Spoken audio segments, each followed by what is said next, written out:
Hello, my name is Brian and I work at Advanced Test Equipment Corporation. Today we will be going over the FEV100 EV charging station test adapter and all of the functions it provides. The FEV100 has the capabilities to read voltage and current from a variety of charging stations, including Tesla. Electric vehicle charging stations must be tested for safety and proper operation before going live. The Fluke FEV100 EVSE test adapter makes it simple to verify every charging point. Designed for use with any Fluke multimeter or installation tester, the FEV100 simulates an electric vehicle to help technicians perform functional and electrical safety checks on AC charging stations. With a Type 2/J1772 connector and control pilot state selection, you can simulate various charging conditions and verify output voltage, earth continuity, and ground fault protection. The built-in test buttons let you trigger RCD and GFCI faults, check installation, and confirm that protective devices trip correctly, ensuring both equipment and user safety. Lightweight and portable, the FEV100 is ideal for commissioning, periodic inspection, and troubleshooting of public and private EVSE installations. First step is the unit's dial is going to be in the position of A, meaning that the unit is off.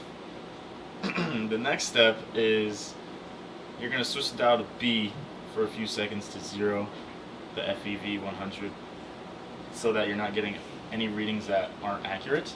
And the next step after that is you're going to switch the dial to either C or D, C being if the charging station has no ventilation and it's just straight voltage, or D being that the charging station has ventilation, meaning that there's fans running in it. We have no ventilation, so we're going to switch ours to C.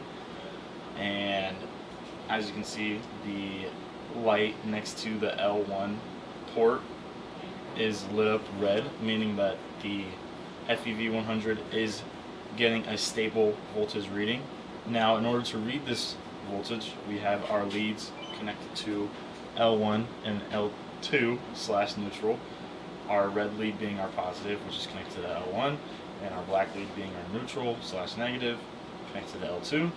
And we have that connected to our multimeter here, which is reading 119.5-ish volts AC, which is a good sign because we are getting 120 volts from our charging station. So voltage-wise, our charging station is producing a stable voltage, and the FEV100 is reading that.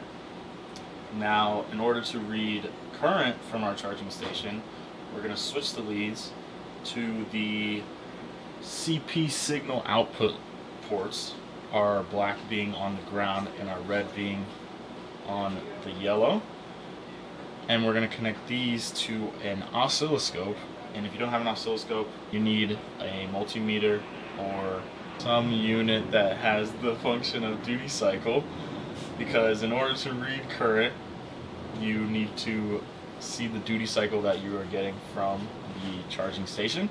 So as you can see on our oscilloscope, our positive duty cycle that we are getting is around 19.6, 19.8%, which if you calculate that or look on the table on the user's manual, you can see that we're getting around 12 amps to 11.4 amps, which is perfect because that's how many amps the charging station that we are testing is producing.